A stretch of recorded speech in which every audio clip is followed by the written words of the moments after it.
Te invitamos a conocer de otra forma algo más sobre la actualidad, personajes, temas de interés, debates, charlas y entrevistas sobre todo aquello que nos preocupa y nos interesa. En Radio Esperantia creemos en la cercanía y en conocer otros aspectos de nuestro día a día. Un espacio sugerente, entretenido, cercano y siempre ligado al ciudadano. Revista de Radio Esperantia, otra forma de entender la radio.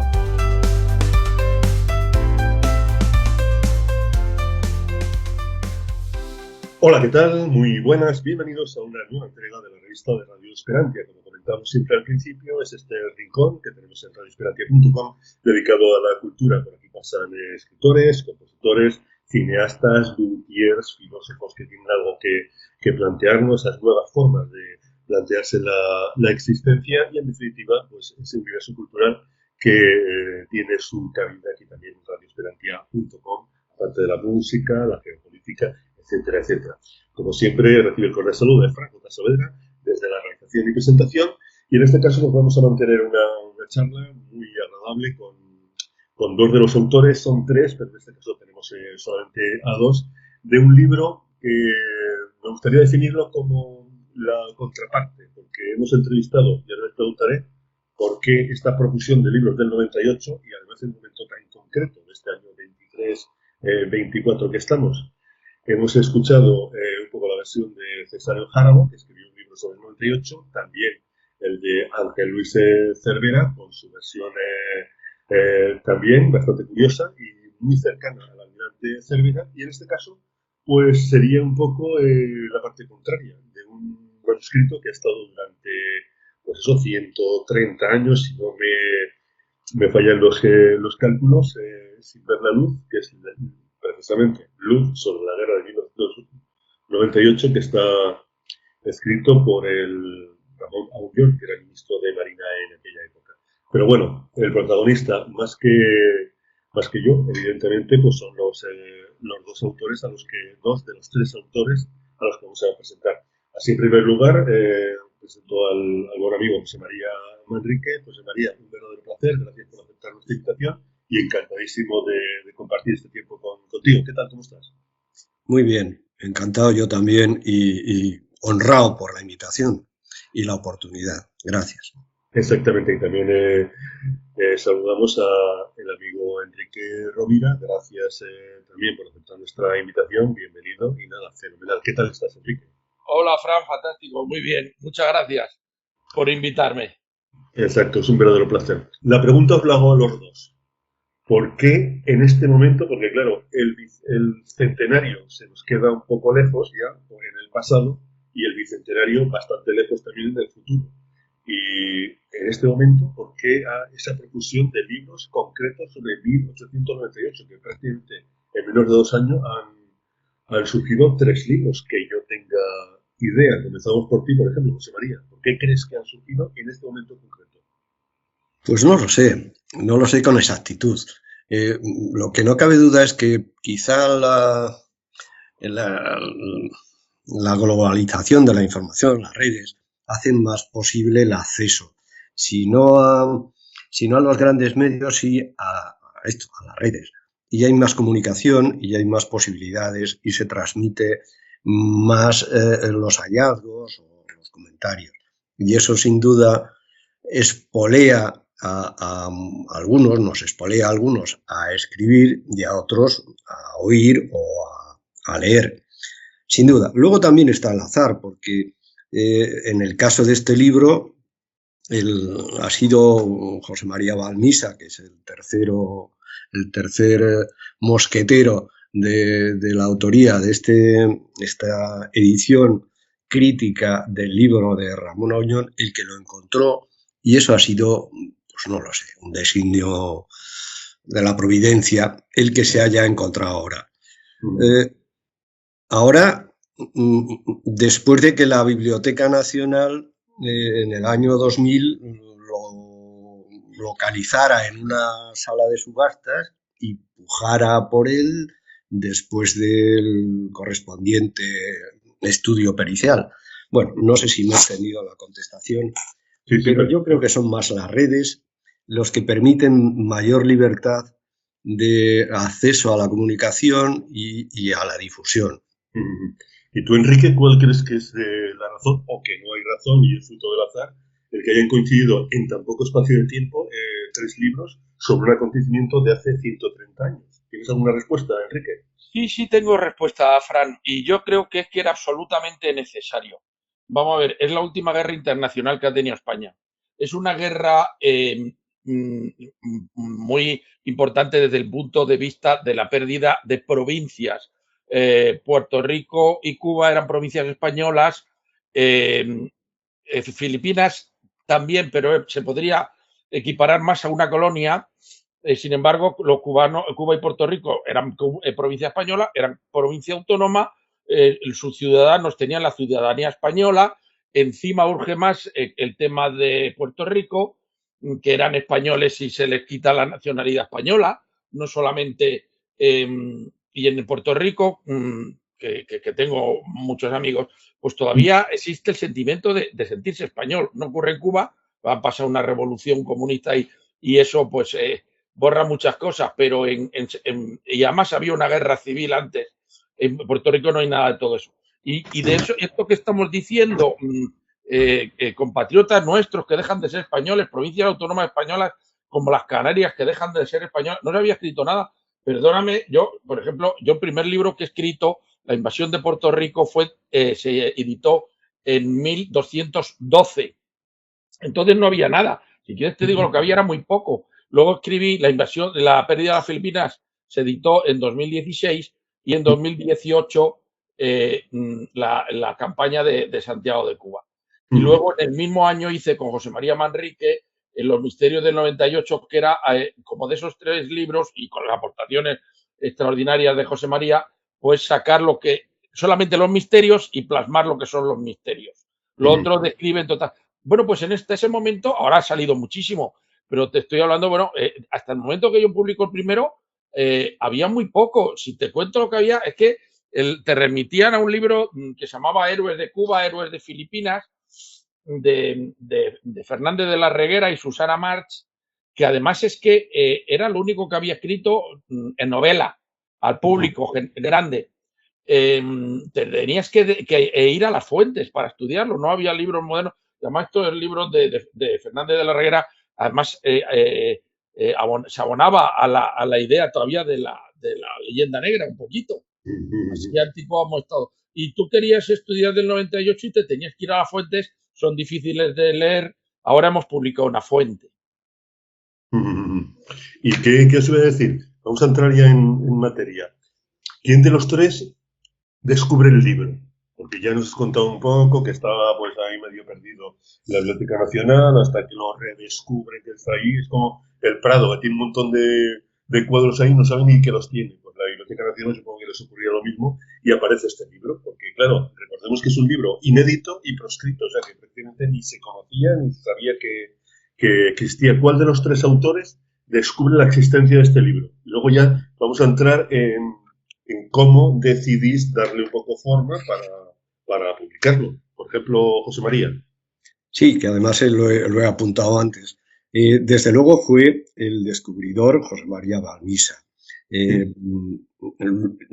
Posteriormente hemos visto, yo personalmente he comprobado, que este libro se conocía tanto por Ángel Luis Cervera como por el director del servicio histórico de la Armada, de la Marina, que lo cita en alguna publicación, cita párrafos concretos y da al pie de la referencia a la obra de Auñón. O sea, estaba ahí por lo menos desde que lo compra la Biblioteca Nacional en el año 2000.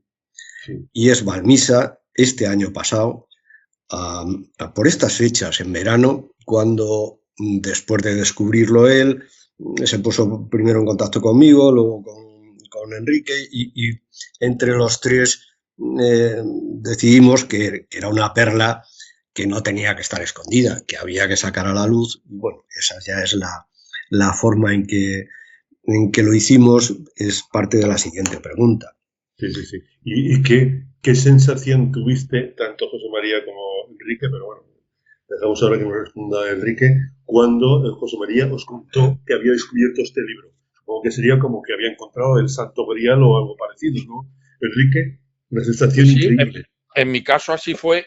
Además, yo en esa época tenía bastante trabajo en mi empresa y estaba colapsado. Y de hecho, cuando me llamó José María Manrique, para contarme lo que le había contado José María Balmisa, le dije, no, pues yo ahora no tengo tiempo para nada, pero me dice, de repente me contó lo que digo, no me digas, pero ¿qué me estás contando? Y te digo la verdad, yo lo había buscado ese libro y había llegado a ir a la Biblioteca Nacional.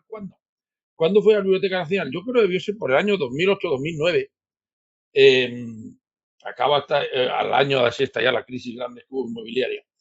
Y estuve en la Biblioteca Nacional y no había. De hecho, pedí todos los libros de Ramón Auñón y me dieron los dos también escritos a mano. Uno muy pequeñito, se llamaba Marina Barata y hablaba de la Marina, de que, bueno, daba cosas muy interesantes. Y otro se llamaba Sucesos, episodios navales.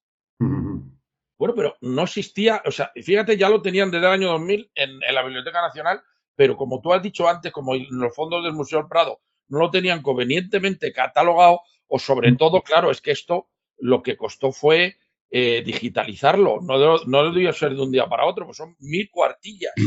Sí, 1000 cuartillas para digitalizar 1000 cuartillas, pues probablemente en los años donde yo lo pedí todavía no lo tenían digitalizado.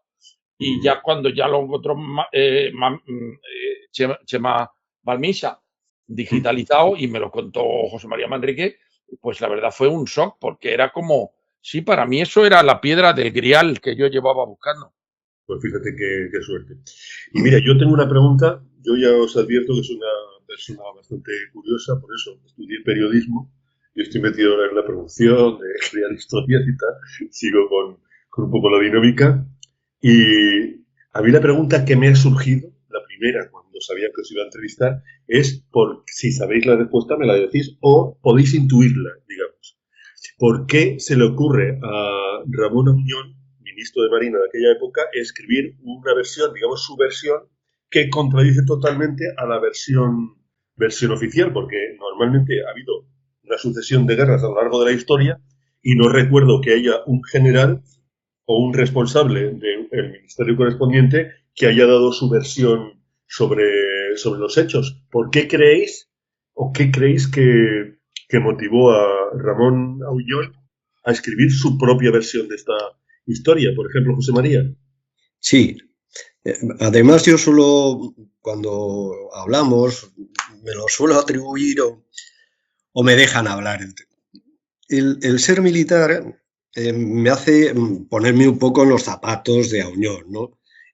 Bueno, yo no he participado en ninguna guerra abierta, salvo a los incidentes del Sáhara, en fin.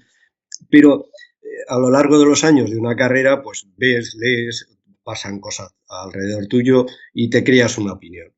Yo creo que en el caso del 98, que fue una tragedia enorme y una gran depresión la que produjo en el ánimo de la nación y de los ciudadanos, porque nada más acabarse las operaciones se iniciaron una serie de consejos de guerra a los implicados. El de Montojo, que salió condenado, el de Cervera, que se salvó por un voto del Consejo de Guerra. Si hubiera uno cambiado el voto, Cervera hubiera sido condenado, porque sus propios compañeros contemporáneos no vieron que con buenos ojos aquella derrota, aquella forma de actuar.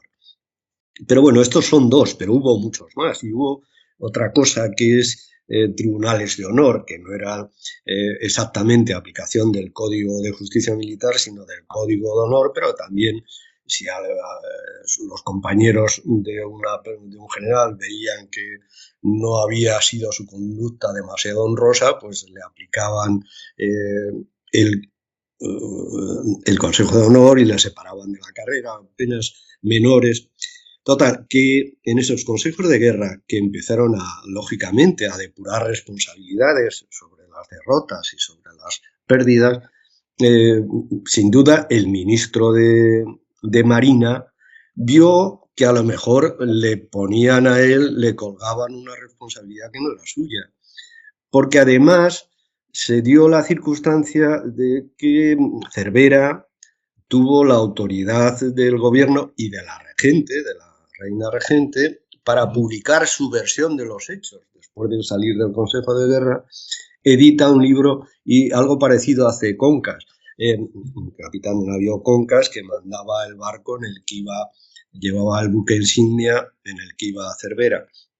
Entonces, el ministro Auñón debió ver que le rondaba que le cayeran, puesto que los principales artífices de la derrota de Santiago de Cuba habían salido indemnes y escribían cosas con autorización.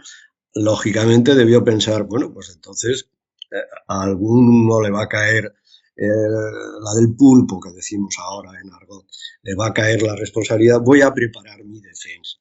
Y se dedicó a documentar tremendamente, con sus propias capacidades, que debían ser muchas, y con la ayuda de sus subordinados, pues toda una serie de datos, de noticias, de telegramas, ordenadamente, que inicialmente debió ser eso, hasta que no le aplicaron, no le sometieron al Consejo de Guerra, ascendió a contraalmirante, incluso llegó a mandar la Capitanía Naval de Cartagena, y entonces ya esa urgencia de defenderse con una recopilación de datos o una publicación, porque a lo mejor estaba pensando en mandarlo a la prensa, se quedó más en completar esa luz sobre la guerra, pero ya más en el plano de reseñar la verdad.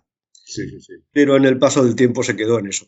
No sé por qué circunstancias se quedó en manuscrito y no llegó a la prensa. Quizá la edad, quizá todo esto. Y tu versión, digamos, de los hechos, de qué motivó a este hombre a escribir un poco digamos, su versión, Enrique, que bueno, es bastante curiosa porque también me surge una doble pregunta. ¿Por qué quiso, digamos, exculparse, pero que realmente no lo publicó como libro, no le dio tanto bombo para, digamos, conseguir los fines en los que teoría pues se había trazado escribir, digamos, esta disculpa, ¿no, Enrique? ¿Tú qué opinas?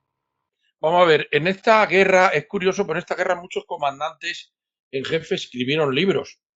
Escribió un libro Cervera, escribió un libro Víctor Concas, que era el capitán, el comandante del barco donde iba Cervera, precisamente la infanta María Teresa. Por el lado de los norteamericanos todos escribieron, todos. Desde el ministro de la guerra Alger, desde Sanson escribió uno, Slade escribió otro, Shafter participó en uno. Parece ser que en aquella época era más normal. Pero lo que ocurre es que, igual que se le publicó y colaboró la Armada con el libro de Cervera, parece que a Auñón no es que no le ayudaran, es que le pidieron que no lo publicase. Y esto lo tengo yo muy claro porque va contra la... en algún momento se ideó un relato. En el año 1898, a finales, cuando se pierde todo de una manera vergonzosa, se idea un relato. Como bueno, otro día podemos hablar, se hizo otro relato más famoso cuando se perdió el continente americano. Sí, pues aquí se hizo también un relato. ¿Cómo es el relato? El relato es aquello de más vale barcos más vale barcos sin gloria que gloria sin barcos, una cosa así, atribuyéndosele además la frase a Cervera, que no es de Cervera, es de Méndez Núñez. Pero eso fue idea, nuestros barcos eran de madera, los de ellos de los americanos, lo perdimos por fuerza mayor, nuestros cañones no alcanzaban, los suyos eran unos grandes cañones que tiraban más lejos, nosotros no nos podíamos acercar, lo perdimos Cuba, Filipinas y sobre todo Puerto Rico, que en aquel momento fue muy doloroso Puerto Rico, puesto que no había sentimiento antiespañol en la isla, que luego se ha querido decir que lo había, no lo había. Pues entonces se contó esto de que los cañones no alcanzaban, de que lo perdimos por fuerza mayor. Y este fue el relato que hubo. Este fue el relato, claro, ahora nos está, Auñón de repente nos cuenta, no, lo perdimos por torpeza de nuestros comandantes. Anda, entonces sale de él. Y si ves, hay bastantes libros publicados y bastante bien publicados, los dos que he dicho de Conca y también el capitán del puerto de Santiago de Cuba, Müller y Tejero, escribe otro libro. también Emilio Bacardí escribió otro libro. Este era uno que se hacía pasar por españoles cuando Cuba era española, y cuando Cuba dejó de ser española decidió que él era separatista y que había ganado él. Todos escriben sus libros y todos apuntan en la misma dirección. Se perdió por una causa natural, por fuerza mayor, porque venían con acorazados y nosotros les contestamos con unos barquitos de madera. Y este fue el relato que no se podía permitir entonces, pero es curioso, Fran, no es que yo puedo entender que no se pudiera permitir en el 1898, pero en el 2024 se sigue proscribiendo, intentando que no se sepa esto. José María Manrique y yo, y Almisa, teníamos una presentación del libro en el archivo militar de Madrid, que es el precioso palacio del Ministerio del Aire, y con el cartel preparado, con las invitaciones preparadas. 6 días antes, la Armada dijo que no podíamos presentar ahí el libro. Sí, cierto, que es cuando Cesario me llamó y me dijo, mira, Fran, no te a mí que a mí me importa, me encanta entrar en la historia y que me cuenten y tal, y por eso pues quedamos. Pero mira, yo, mirad los dos, que cuando yo he leído sobre el 98, a mí siempre me ha llamado la atención, porque resulta que durante 300 años estamos repeliendo todas las agresiones de holandeses, de ingleses sobre todo, de piratas, de corsarios, de todo tipo de gente, en todo tipo de puertos en Sudamérica, y llega el 98 y resulta que prácticamente en un pispás lo perdemos todo. O sea, que a mí no me cuadraba y tampoco me creía, que investigó bastante, que teníamos barcos de madera, que si los cañones, todo eso que acabas de comentar, Enrique. Pero es que a mí no me cuadraba eso de una diferencia tan bestial de una armada y otra, porque estamos hablando de pocos años y que no había una invención excepcional de que tuvieran pues ellos un tipo de arma mucho más poderosa que la nuestra, que más o menos estarían equiparables. Y el hecho de simplemente, es una teoría mía, que no soy estratega, ahora nos ilustrará mucho mejor José María, pero quedándote en los puertos y defendiéndolos, yo creo que no hubieran llegado muchos barcos. José María, ¿tú a qué crees que se debe esa pobre o pobrísima estrategia ahora a la hora de defender nuestros puertos? Porque me parece, a mí, de verdad, siempre que leo, me parece increíble de toda incredibilidad, si se puede decir así. José María. No se lo creían ni los propios norteamericanos. Luego, Enrique, en el libro está un anexo, porque es el libro sobre la guerra, es el libro de Auñón, con nuestras notas a pie de página, comentarios de todo tipo, geográficos, de transcripción de lenguaje, de características, y unos anexos. Uno de los anexos, por ejemplo, es el del capitán del acorazado Oregón, el capitán Clark, que tradujo, no se había traducido aquí en España, porque no interesaba, sin duda. Bueno, pero hablaremos de ello. No se lo creían ni los yanquis. También he leído que cuando la escuadra norteamericana en el Pacífico está en Hong Kong, en la base inglesa, aprovisionándose, comprando y tal, los propios ingleses les decía, les miraban como a unos pobres, a los marinos norteamericanos, como a unos pobres que iban al sacrificio. Porque, y ya entró un poco, con independencia de los medios, es decir, que ellos tenían 4 acorazados, 5 acorazados, y nosotros 1 y malo y se quedó en la península y tal. Esas comparaciones, o de los calibres, ellos tenían calibres de 300, vamos a ver, hay que ponerlo en situación todo.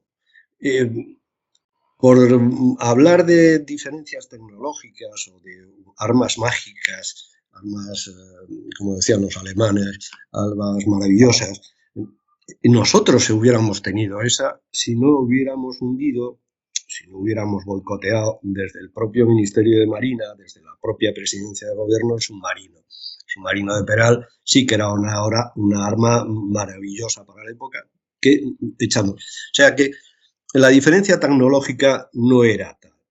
Y la diferencia, incluso en medios de línea, los acorazados, ellos tenían acorazados y nosotros solo 1, pero teníamos una escuadra enfocada más a operaciones rápidas con torpedos, por decirlo así.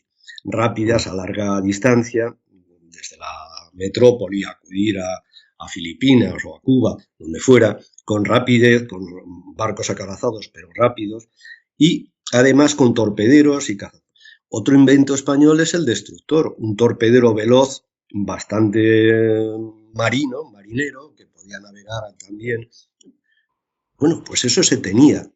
Lo que hace la versión oficial, el relato que dice José Enrico, es hacer la comparación solo teórica y parcial. Es decir, ellos tenían más calibres, los norteamericanos, pero los grandes calibres en aquella época eran muy lentos de tiro, pasaban de cadencia, que se dice.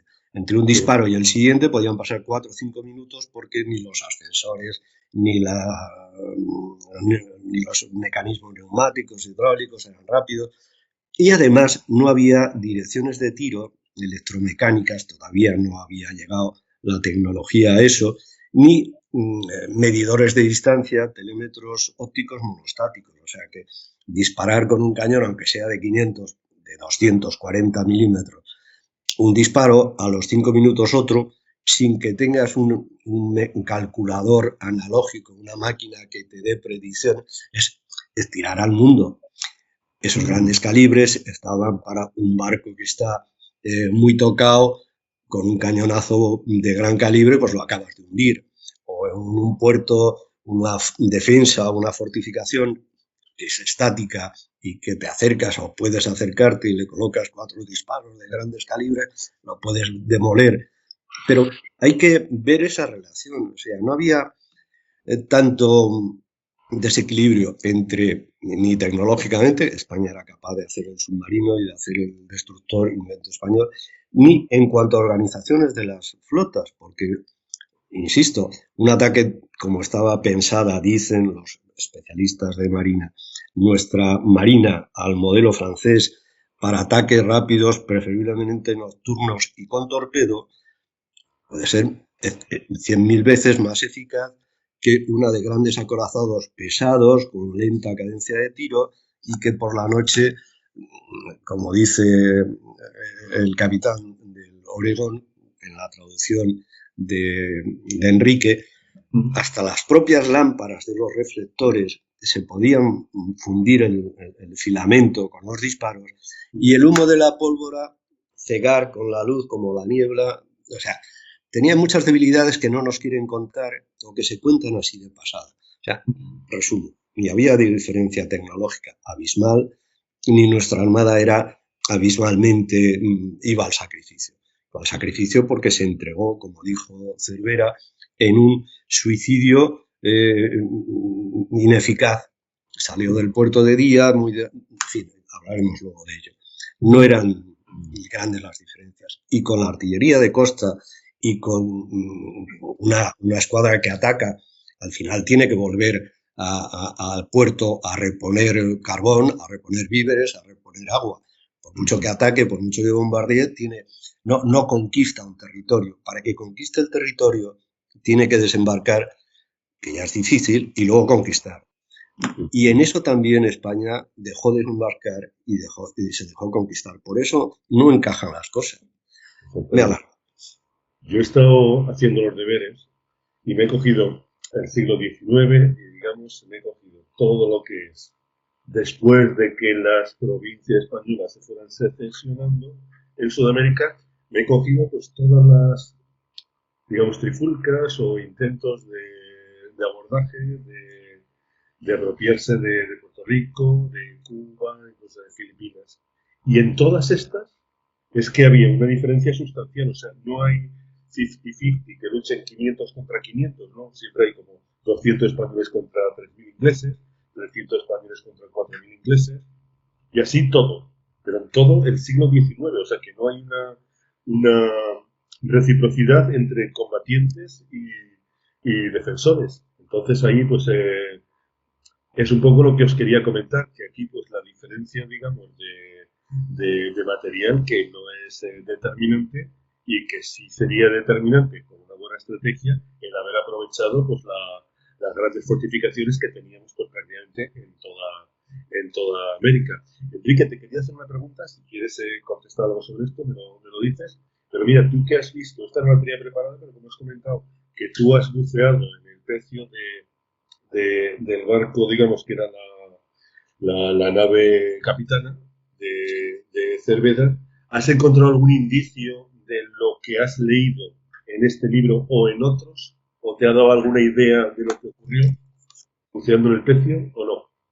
Bueno, los pecios están, uno está en Bahamas porque se lo intentaron llevar los norteamericanos, que era la insignia, se lo intentaron llevar a los Estados Unidos y lo perdieron precisamente en el Triángulo de las Bermudas en un huracán, y está en un sitio semi desconocido porque no está protegido. Este es el que, los demás están en Cuba, están 4 de ellos a las puertas de Santiago de Cuba y uno de ellos, bueno, 3 de ellos a las puertas de Santiago de Cuba, los 2 destructores y el Oquendo, el acorazado Oquendo. Luego más lejos el Vizcaya, y ya a 200 kilómetros de Santiago está el Colón.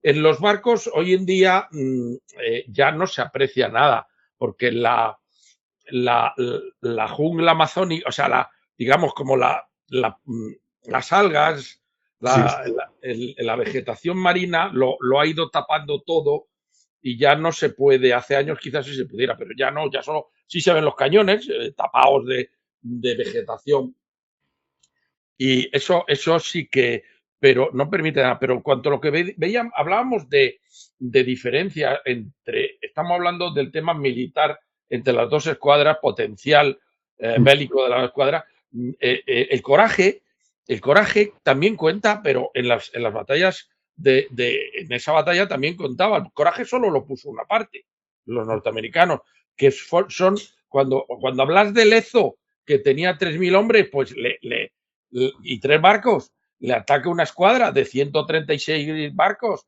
y 30.000 soldados, pues ¿por qué ganó Blas de Lezo? ¿Por qué ganó España? Por el coraje. Y ahí el coraje lo puso los norteamericanos. Fíjate, por ejemplo, el ejemplo del Indiana. El Indiana era un buen acorazado, pero tenía rotas sus calderas y fue remolcado hasta la bocana de Santiago como un pontón. La verdad es que tuvimos mala suerte, porque si hubiera habido un buen temporal, el Indiana no se hubiera podido refugiar en el puerto de Guantánamo, porque date cuenta los americanos qué bien lo hicieron. Primero, igual que España fue a Santiago a lo loco, no sabemos a qué fue Cervera a Santiago, era el peor sitio para haber ido, indudablemente, no pudo ir a peor sitio, no existía peor sitio, fue al peor.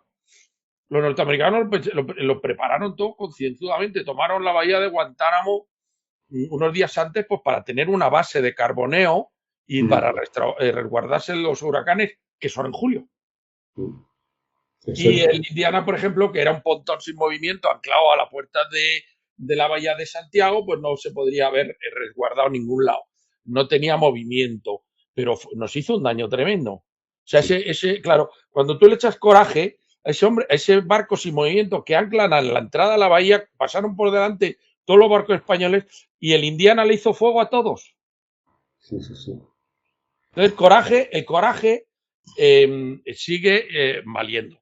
Y en el último momento, ya cuando no ha salido, cuando podías haber salido, Cervera podía haber salido y no salió, y ya se ve completamente copado y sigue sin dar ideas.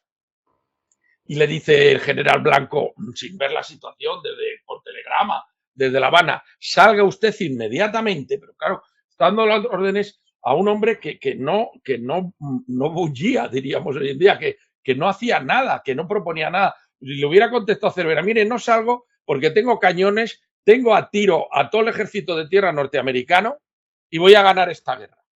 Porque desde la bahía de Santiago, que hay una pequeña, sí, es cierto que está rodeado de montañas que los separan del ejército, pero como esas montañas estaban en poder de España, teníamos el heliógrafo, bueno, de hecho, teníamos teléfono físico, que enlazaba el Morro con la capital, se podía haber disparado sobre el ejército norteamericano y corregido el tiro, aunque por elevación tengas que disparar, estaban muy cerca, pero por elevación tengas que disparar sin saber a dónde disparar, pero tienes posibilidades de corregir el tiro perfectamente. Había un montón de sitios desde donde se veía perfectamente al adversario y de hecho se cuenta cómo van evolucionando, hacia dónde se mueven. Y si él hubiera contestado al general, capitán general de Cuba, Ramón Blanco. Y Eras, le dice, bueno, pues mira, no voy a salir porque voy a ganar esta guerra. Voy a disparar con toda mi artillería. Fíjate que con toda la artillería, con cadencia a fuego, sin que nadie les molestara, se podía estar 2 o 3 días bombardeando a los yanquis hasta que se fueran. Tan sencillo. Pero claro, cuando tú tienes un comandante en jefe que lo único que está es lloriqueando, porque resulta que vamos al holocausto, esto va a ser una carnicería, Dios mío, pues claro, en vez de hacer nada, pero yo estoy convencido que al capitán general, aunque te da una orden, dice, yo no voy a salir, ahora ya no se puede salir, pero voy a luchar. Exactamente. Y José una María, cosa, si me dejáis incidir marcha atrás, me he colado. Vamos a ver. Además, en el caso de la infanta María Teresa, se lo llevan, está fuera de las aguas de Cuba, está en las Bahamas, porque se lo llevan como muestra de... como un pecio maravilloso, un trofeo de guerra a exhibir, vamos, aparte de aprovechar como fuera, incluso aprovechar, pero no es el único. Es que lo que hay que hacer llegar a nuestros compatriotas es que todos los barcos, prácticamente, porque no todos, algún destructor lo hundieron al salir, porque salieron los últimos de Santiago, pero la mayoría de los barcos españoles no se hundieron por fuego enemigo. Se hundieron en Cuba, se hundieron en Filipinas, porque en Filipinas Montojo, después de aguantar 4 horas de combate y demás, los mandó ya a aguas poco profundas, con la orden de que si volvían los norteamericanos, que se habían retirado porque no habían conseguido hundir ningún barco español, y se les acababan las municiones y no sé qué, bueno, si volvían los norteamericanos que abrieran grifos, se autohundieran y la tripulación llegara con facilidad a tierra firme. Otra cosa es por qué os lo dijo, y esto también lo explicamos un poco de pasada, porque a Unión troca también Filipinas. Otra cosa es por qué lo hizo Montojo, pero fue así. Pero es que en Santiago de Cuba es igual. Aparte de salir tarde y mal de día, con grandes distancias y los torpederos los últimos, los barcos españoles, los cruceros españoles, fueron directamente, después de muy cortas trayectorias, travesía, a chocar, a encallar contra la costa para que se salvara la tripulación, porque Cervera ha pasado a la historia como muy magnánimo, cuidador de su tripulación y demás. Lo que hizo fue matarla de alguna forma, pero lo que iban era a embarrancar. Y el Colón es que ni siquiera embarrancó, bueno, sí, embarrancó, pero muy poquito. Ese abrió grifos también, y cuando los norteamericanos quisieron remolcarlo para llevárselo, incorporarlo a su flota, se dio la vuelta. Pero el Colón se lo iban a llevar. El infanta María Teresa se lo llevaron.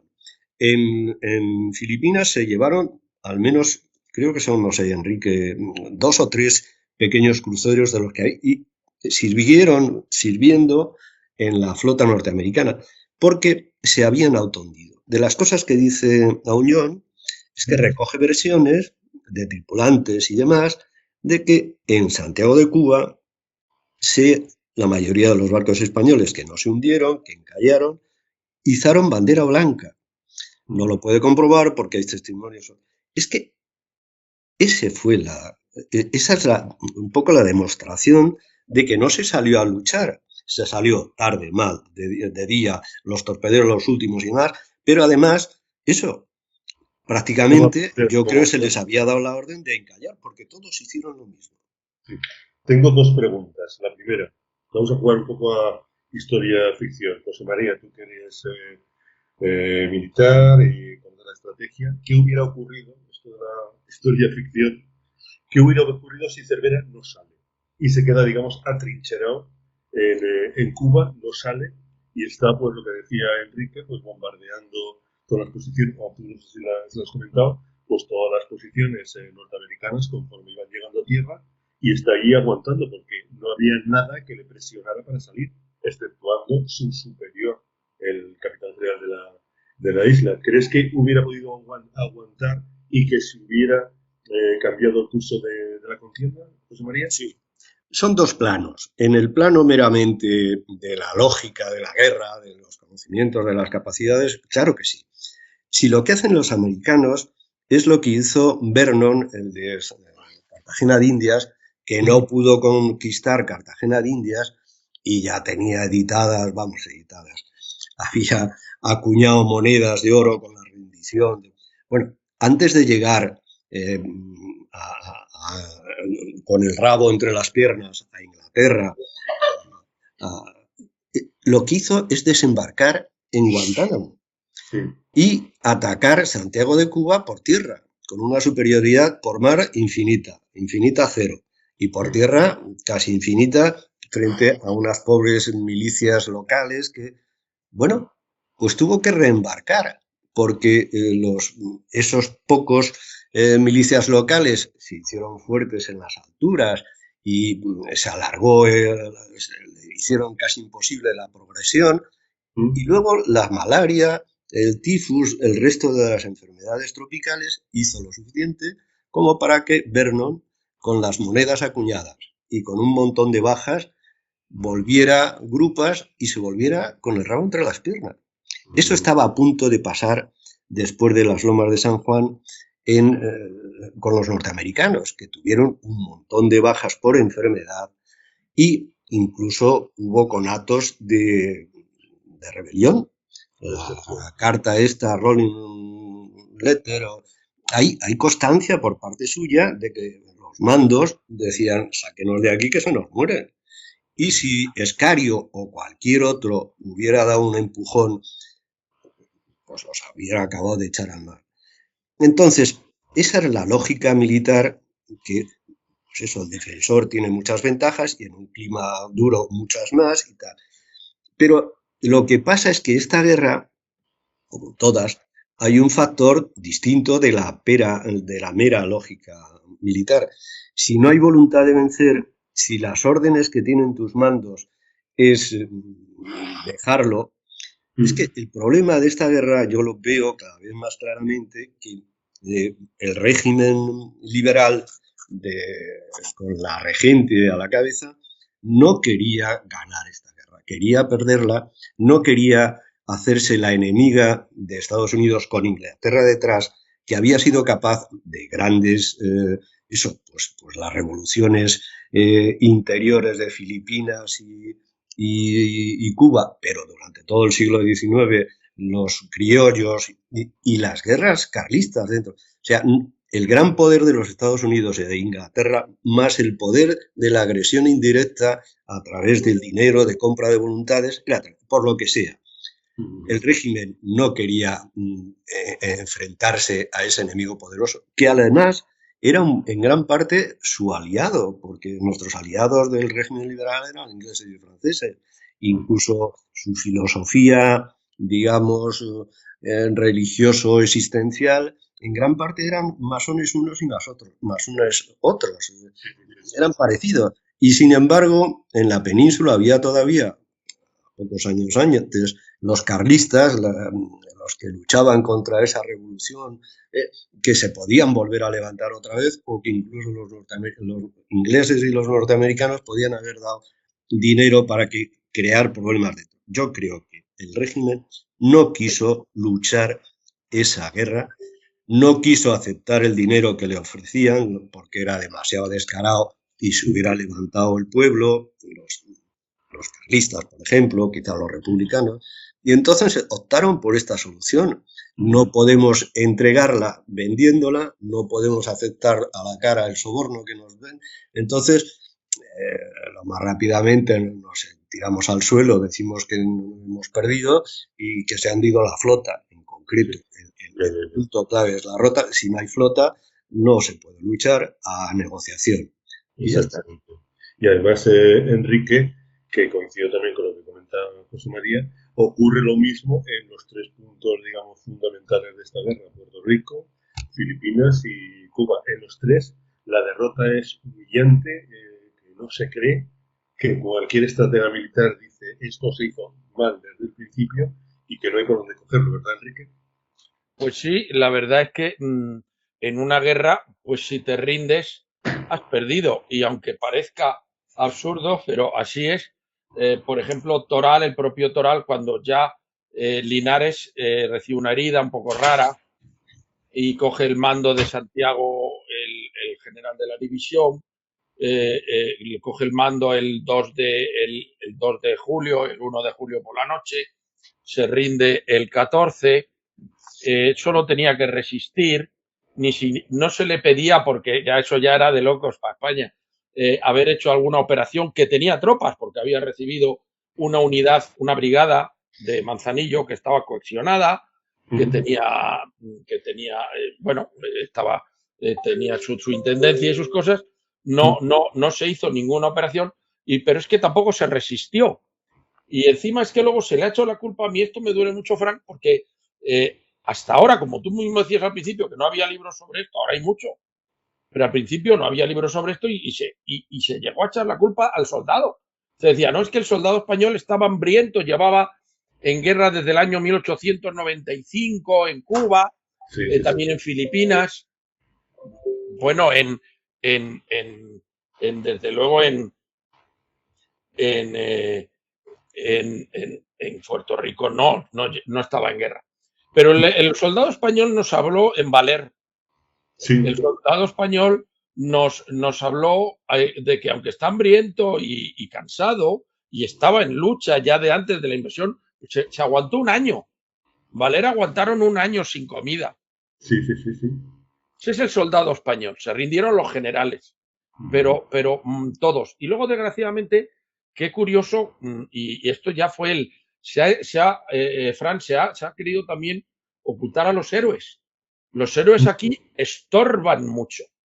Sí. Aquí el jefe de Estado Mayor de la escuadra, Joaquín Bustamante y Quevedo, carga a caballo con una pequeña compañía de marina y otra compañía de soldados del provisional de Puerto Rico, que estaban en Santiago, carga para intentar recuperar las lomas de San Juan, cuando ya el jefe no es Linares.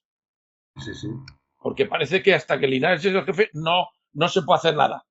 Y cuando ya Linares deja ser el jefe, él le ataca y desgraciadamente muere en esta carga extrema a caballo. Bueno, pues el último héroe español no es Bustamante. La versión oficial, y lo que lo hemos visto ahora estos días, el último héroe es Cervera.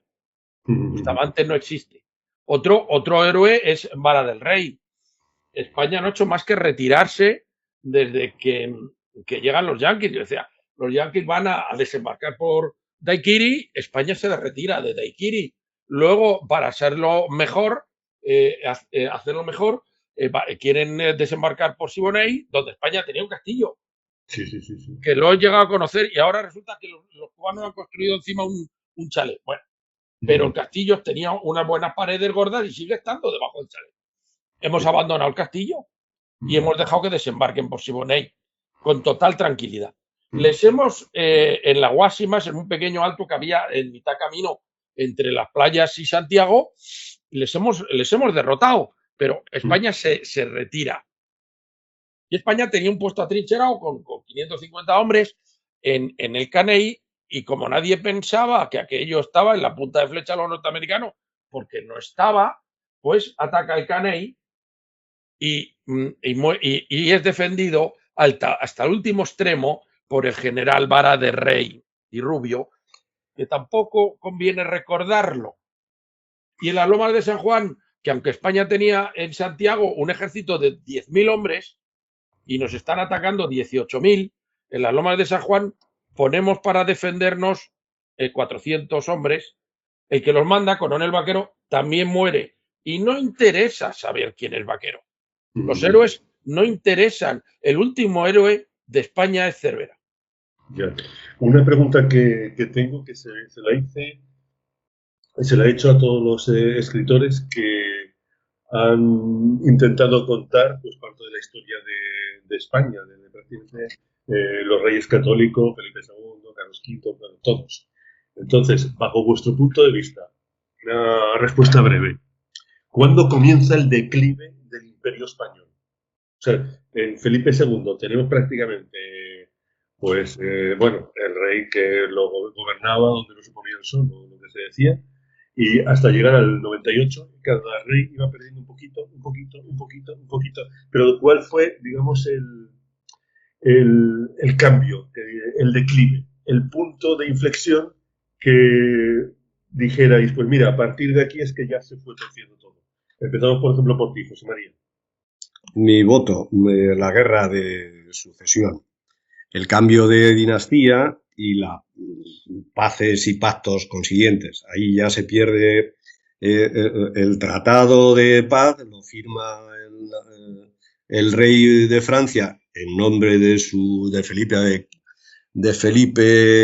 V, su nieto, pero lo firma él y aquí nos enteramos por la prensa, los plenipotenciarios nuestros. Bueno, a partir de entonces es la decadencia de España. Hay paces, hay guerras, pero ese sería para mí el punto de fractura. Exactamente, el punto de inflexión. ¿Y para ti, Enrique, coincides con José María? No, yo lo situaría un poquito más tarde, porque Carlos III no pierde territorios y recupera Menorca, que no es baladí. Entonces, yo para mí el declive empieza con Carlos IV. Y es a partir de ya, con Carlos IV empieza España deja de ser esa España gloriosa para ser una España triste, y el punto de gracia se lo da la sublevación de Riego cuando la España iba a llevar refuerzos a la guerra del continente. Fíjate que perdiendo, España solo mandó 10.000 hombres a defender el continente americano, la expedición de Morillo, y los ingleses mandaron 6.500 para luchar contra España. Es decir, casi ellos, yo no sé cómo conseguimos que la guerra civil americana durara 15 años, porque se veía, debía de haber poco sentimiento. De hecho, los indios todos fueron con España. Eran los criollos unidos a Inglaterra contra España y los indios. Pero creo que fue a partir de un poquito antes, con Carlos IV, cuando ya y esto fue la puntilla. La pérdida de América viene cuando Riego da su guasonada militar y renuncia a luchar. Lo que se vio luego muchas veces en la guerra 98. Tienes fuerzas, pero renuncias a luchar. Exactamente. Un apunte a eso. Además es nuestra aliada inglesa. Durante la guerra de independencia, Wellington, que tenía unas tropas para atacar el virreinato de la Plata, con la invasión francesa, el gobierno inglés dice, no, dejar de momento el virreinato de la Plata y te metes en Cádiz, en Portugal, y las guerras peninsulares en las guerras continentales, y se le nombra generalísimo de los ejércitos españoles. Bueno, pues ese aliado inglés, mientras se está haciendo la guerra peninsular contra Napoleón, a la vez está apoyando ya a Miranda, y luego, siguiendo siendo nuestro aliado, nos echa los casacas rojas, que son los que verdaderamente, junto con los criollos y pocas más guarniciones, tropas indígenas, la mayoría de los indígenas estaban con los realistas, con el rey, con la España, no con los separatistas. Bueno, pues es así, es esa enemiga inglesa y esa intervención a través de traidores españoles y vuelvo a nombrar la masonería, porque todo este cambio de nuestras élites está un poco socavando esas voluntades, que luego salen los Miranda y todos los libertadores. Inglaterra. Exactamente. ¿Qué os iba a preguntar? Tenía aquí una cuestión y os lo voy a preguntar, porque claro, habéis llegado de rebote a Radio Esperantia, porque César me dijo, ¿no te importaría? Y yo digo, ¿qué me va a importar? Encantado. Y la pregunta es, aparte de que nos dejaron hacer una presentación como Dios manda, ¿habéis tenido algún otro problema de gente que ya haya dicho esto no publiquéis, o mira, me parece mal, no tenéis que entrar en este tema, no tendréis que escarbar en lo que no debéis, etcétera, etcétera? Y también cómo han ido las ventas. Por ejemplo, Enrique, cuéntanos. Del libro de este libro de Unión, De este libro, luego, sí. Las ventas están siendo sorprendentemente buenas. Estamos, desde que se editó en enero, entre los libros de historia más vendidos. Y la verdad es que es curioso. Y yo creo que ahora España se está documentando, porque hasta hace poco se oían por ahí discusiones con personas que se creen que saben y hablaban de chorradas, como esto de a Cervera le dieron solo carbón para la ida, como iba a morir porque se estrellaba con sus galeones de madera contra los acorazados americanos, le dieron carbón para la ida. Ahora, bueno, este libro hace un glosario perfecto de lo sofisticado que era el sistema español de carboneo. Además lo organizó el propio Unión. Había carboneros por todos lados en el Caribe. Entonces se va desmontando esto y sí está haciendo un golpe importante al relato que hemos contado y está siendo de los libros más vendidos, sí. No sé qué me ha pasado por la cabeza, pero luego si no me dejas la palabra, porque a lo mejor hemos dejado en el tintero como ese libro, para que no confunda nuestros oyentes lo que son opiniones nuestras y lo que es opinión de Unión. Pero sigue tú, y si no, luego en algún momento... Yo no pensaba tocar este tema porque a mí me llama la atención que hayáis cogido un manuscrito, lo habéis convertido en un libro, y además como figuráis como autores, imagino, yo no lo he leído el libro, me he leído simplemente la reseña y lo que me ha contado un poco el amigo Cesario, que me ha parecido fantástico. Entonces, ¿cómo habéis un poco compuesto la totalidad del libro? ¿Cómo habéis cogido los manuscritos? ¿Habéis incorporado vuestra opinión, vuestras notas al margen, etcétera, etcétera? ¿Cómo habéis hecho esto? Que esto no lo tenía previsto. José María, tú mismo, cuéntanos. Sí, cuando hemos hablado antes, Balmisa lo que inicialmente ve son microfichas, o sea, fotogramas, microfichas, microfilmados, con lo difícil de la máquina, de sacar copias y de interpretarla, la falta de calidad. Luego, finalmente, cuando ya nos decidimos a la vista de las microfichas y la lectura parcial y dificultosa de esas cuartillas con fondo muy oscuro y tal, ¿qué se podía hacer? Publicarlo, desde luego, difundirlo. Después de pensar, ¿hay derechos de autor? ¿No hay derechos de autor? En esto Balmisa también trabajó mucho con la Biblioteca Nacional para permisos, para despejar dudas. Bueno, pues hacer una edición crítica, transcribirlo de esas microfichas iniciales, ese PDF posterior a texto, escribirlo en Word, soporte informático, darle forma, incluirle notas al pie, términos marineros, términos de lenguaje del siglo XIX que no se usan ahora, poner mapas geográficos, todo eso. Optamos enseguida con rapidez a ver si podía ser aprovecharnos del tirón de la cifra un poco redonda del 125 aniversario y, en todo caso, aprovecharlo cuanto antes. Eso nos dio ánimo y nos volcamos en ello. Y bastante, esa fuente primaria de un ministro de la guerra, redactado casi por su propia mano algunas cosas, otras por amanuenses, acompañarla también de otras fuentes primarias y otros anexos complementarios para dar una visión global.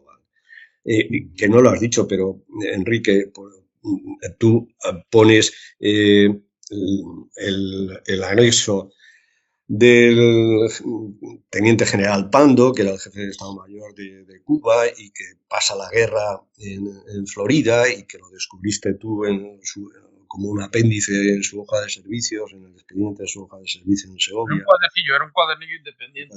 Sí. Pero que eso es una fuente primaria también, o sea que este libro tiene 3 fuentes primarias. El de Auñón, fundamental, el de Pando, bastante fundamental, porque nos dice cómo se estaba en plena guerra, casi antes de los desembarcos americanos, ya estaba casi al mismo tiempo el teniente general en Florida patando. O sea, la voluntad de vencer era nula, eso lo demuestra. Y el del capitán Clark, el del capitán del Oregón, pues esas cosas.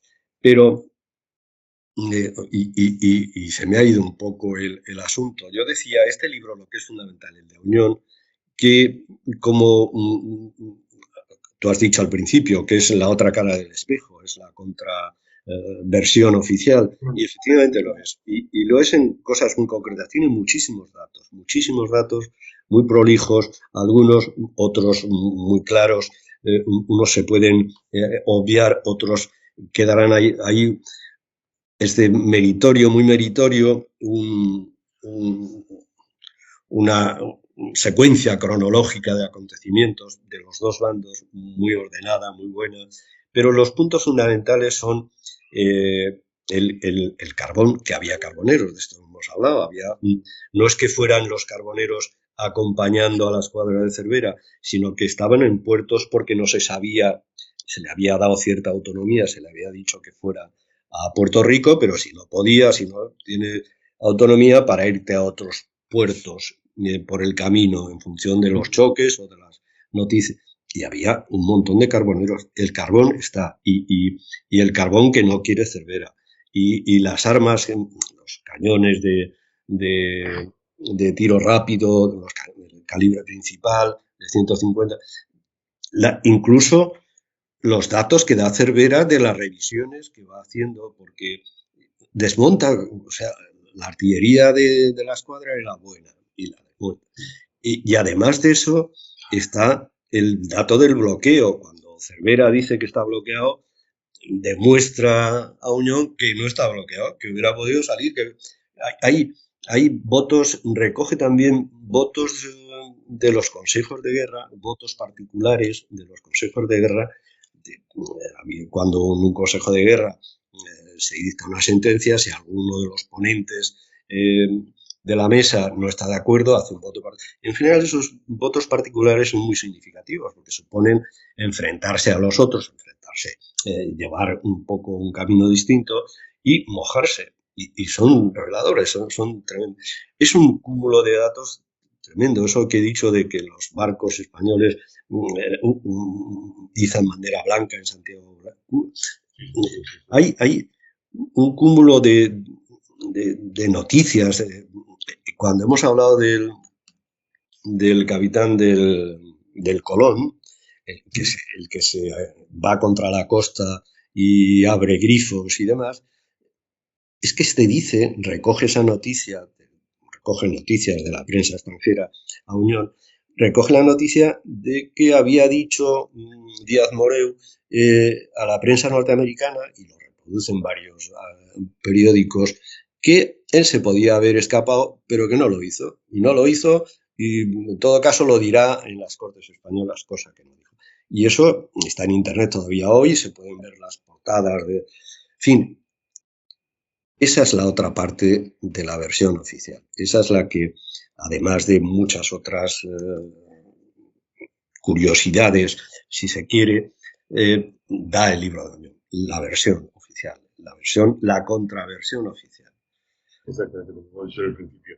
No habéis contestado, no porque hayáis eludido la pregunta, sino porque hemos pasado ya a otra cosa, que estamos aquí ya, pues como me gusta a mí, estamos aquí como si estuviéramos tomando un café y hablando, saltando de un sitio a otro, y además que muy agradable todo.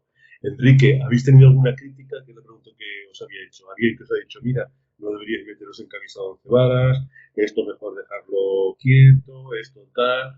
Luego, pues con las presentaciones os han puesto, digamos, palos en las ruedas. Cuéntanos un poquito qué es lo que os ha ocurrido en esta, digamos, primera fase con presentaciones, etcétera. La venta, ya lo habéis contestado que va bastante bien, pero la crítica, ¿cómo ha ido, Enrique? Bueno, la crítica no se nos ha criticado porque es una fuente primaria indiscutible. Ramón Auñón lo que está contando es lo que él hizo. Sí. Entonces, críticas no hay. Lo que sí me he contado, que te conté antes, y me ha sorprendido que la mano negra que pretendió hace 125 años ocultar estos hechos sigue viva y pretendiendo ocultar estos mismos hechos, porque me pareció sorprendente, como te comenté antes, la cancelación in extremis de nuestra presentación en el Archivo Militar de Madrid, que además es precisamente una institución pagada por los españoles para difundir nuestra historia y que funciona muy bien, he de decirlo, como el de Segovia, pero que esta institución dedicada pero en poder del ejército, dependiente del Ministerio de Defensa, esa institución dedicada y con éxito a divulgar nuestra historia es la que la ha ocultado. Esto es la mayor crítica y qué poder, porque pasan los años y sigue parece como que nada ha cambiado. Y en muchas cosas que cuenta Unión es que parece que es vigente, porque como hoy en día, como se nos contó un relato y nos quedamos como varados en mitad del mar, nos quedamos los españoles, la historia quedó varada, no se escribió nada, hasta lo que hemos estado comentando antes, no se escribió nada. Los españoles quedamos varados en mitad del mar con un relato de que los barcos eran de madera, los cañones no alcanzaban, nos dieron cañón, el carbón solo para la ida, habíamos quedado varados en esas tonterías que todo el mundo creyó. Bueno, pues parece ahora, este libro es parece que está escrito en 2024, porque va desmontando ese relato, que curiosamente el relato ha aguantado 125 años. ¿Qué te iba a decir? Si me dejáis. José María. Yo creo que, aparte de la postura de la Armada frente al Instituto de Historia y Cultura Militar, el antiguo Servicio del Ejército, Servicio Histórico del Ejército, de decir que lo vetaba, que la figura de Cervera no se toca, y el Instituto lo asumió y canceló la presentación, la postura general ha sido de silencio radio. Eso, y lo que no sale en la tele, lo que no sale en los medios, no existe. Y muy inteligente y temible. Ni siquiera para criticar. Esto que hemos hablado de, bueno, pues es lo que habían hecho antes. Yo he dicho antes que la familia Cervera y el Instituto de Historia y Cultura Naval han puesto por escrito, y está en internet, porque están en libros o en comentarios, en páginas, detalles de conocimiento del libro de Auñón, pero no lo habían hecho público. Pues con nosotros es lo mismo. El mejor oprobio es no hacer caso. Vamos, una de las herramientas más eficaces es que ni se hable ni siquiera mal. Sí, ahí está.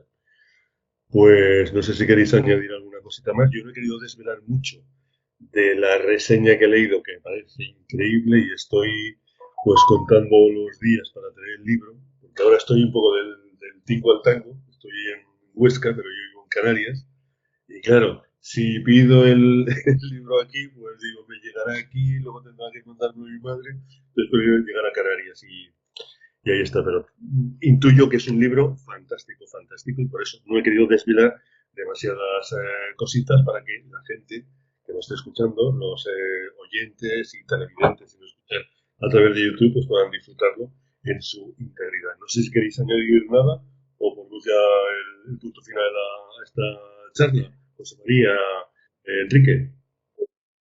Yo por mi parte nada más, yo creo que lo hemos abordado todo y bastante, como tú has dicho, como en una conversación entre amigos distendida. Ahí está. ¿Y tú, José María? ¿Quieres añadir alguna cosita más?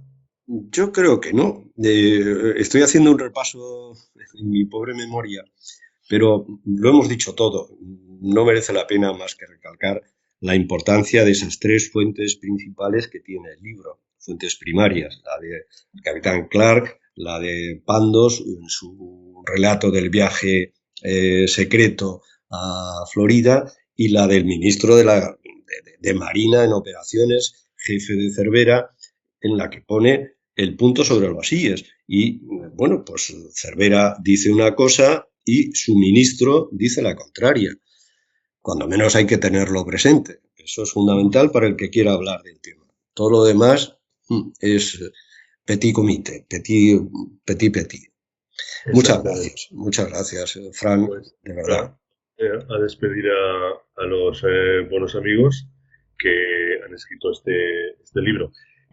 Seguramente estarás leyendo, estarás escuchando y dirás, ¿y cómo puedo conocer algo más sobre el libro? No te preocupes, que vamos a poner todos los enlaces en el post correspondiente en radioesperantia.com, ya lo tienes, se emite en radioesperantia.com esta charla, y además incluso pues tienes en YouTube, en el canal de radioesperantia.com, pues tienes esta charla y con las imágenes de la portada del libro, y con inteligencia artificial, y así pues no tenemos problemas de derechos de autor, pues hemos cogido un montón de imágenes que nos proveen los robots estos de inteligencia artificial sobre pues 1998, la guerra de Cuba, la guerra de Puerto Rico, Filipinas, etcétera, que además te va a encantar. Así pues, sin perder ni un segundo, pues despedimos en principio, pues por ejemplo, a José María Manrique, un verdadero placer. Te agradecemos enormemente que hayas compartido este tiempo con nosotros y no será la última, que volveremos a contactar porque vemos que estáis escribiendo un montón de cosas. José María, muchas gracias y hasta la próxima. Muchísimas gracias a vosotros. Encantado de participar si llega la ocasión. Exactamente, y lo mismo le decimos al amigo Enrique Rovira. Enrique, un verdadero placer. Te agradecemos tu presencia aquí para compartir un montón de temas interesantísimos sobre la guerra del 98 y lo mismo que le digo a José María, a ver si buscamos un hueco y como vemos que sois muy prolíficos, pues seguramente podemos buscar otro ratito para una velada también tan interesante como esta. ¿Te parece, Enrique? Me parece perfecto. Muchísimas gracias, Fran. Y nosotros ponemos el punto final, tal como te he dicho, no te preocupes que todos los enlaces para adquirir el libro, para buscar referencias de los autores, para todo lo que necesites, lo tienes en el post de radioesperantia.com, también en la programación general que va emitiéndose un programa tras otro, y también incluso pues hemos incorporado un reproductor donde pone para escuchar, pues nos puedes escuchar bien la programación, digamos, musical, como programas de jazz y derivados, o la programación que es de entrevistas, política, etcétera, etcétera. Lo hemos dividido en dos reproductores, pero en el principal pues tienes un programa detrás de otro, de un sentido y de un contenido y de otro. Recibe el cordial saludo de Fran J. Saavedra desde la realización y presentación. Hasta aquí un nuevo capítulo de la revista de radioesperantia.com y como digo siempre, a ser moderadamente felices y hasta la próxima. Muchas gracias. Radio Esperantia, otra forma de entender la radio.